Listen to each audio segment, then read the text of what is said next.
venu faire un reportage ici, comme quoi des malades de Covid sont restés ici, derrière moi, ici, aux urgences, alités jusqu'à guérison, ensemble avec les patients qui venaient avec d'autres pathologies. Et ça, c'est un peu trop. Trop, c'est trop. Ce qui veut dire que le personnel au front est toujours en danger et les patients qui arrivent, qui souffraient d'autres pathologies, sont menacés en fait de cette contamination. Parce qu'ici au CHU, il n'y a pas d'autres unités où on peut prendre en charge ces patients-là. Alors, nous sommes portés ici devant ce matin pour demander à l'autorité d'agir rapidement et mettre pour soutenir un peu le CHU Lomé commune en agrandissant sa capacité d'accueil et mettre dans les centres, dans les CHU et dans les autres centres, d'autres structures de prise en charge des cas Covid pour le traitement. Je crois que ça rentre dans la première partie. Donc équiper également tout simplement le personnel pour cette prise en charge là. Oh, et également le personnel, vous êtes sans savoir, que depuis là, le personnel n'a pas il y a beaucoup d'arriérés depuis Covid qui ne sont pas payés jusqu'à présent. Et ça, nous les réclamons ici. Ce serait une motivation pour le personnel. Nous parlons également d'équipement, de doter les 3 CHU et le CHL Lomé commune d'un scanner. Le CHU Sylvanus Olympio, le centre de référence ici au Togo, ça fait plus de 8 ans déjà qu'on n'a pas de scanner. Et ça, c'est pas bon. Et donc, c'est un appel à l'autorité d'équiper en fait les 3 CHU et le CHL Lomé commune de scanners. Doter également le CHR, le CHU Cara et le CHU Campus des appareils d'hémodialyse pour aider nos parents qui souffriraient d'insuffisance rénale. Également, nous demandons qu'on mette aux normes les 6 hôpitaux régionaux que nous avons. Et d'autres points, c'est par rapport au personnel. Mes amis, c'est très grave. Je donne juste un exemple.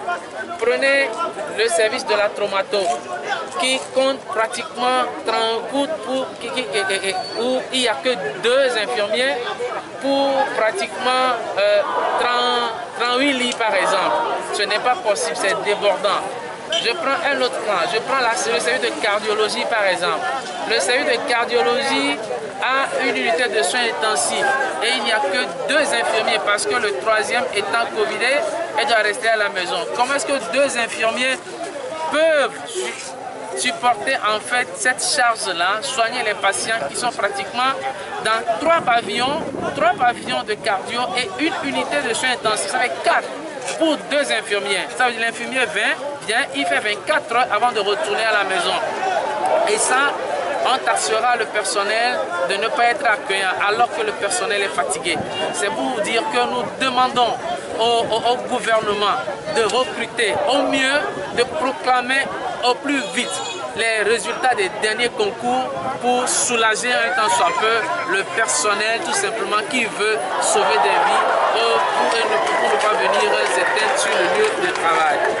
Et donc, nous demandons que dans les autres centres où il n'y a pas encore, on n'a pas encore déclaré le personnel à la Caisse nationale de sécurité, dans ces situations, le personnel, il y a certains personnels ailleurs qui ne sont pas assurés, ils n'ont pas l'assurance maladie, que tous ceux-là, par exemple, bénéficient. Nous parlons des COGES, donc ceux-là qui sont sur les budgets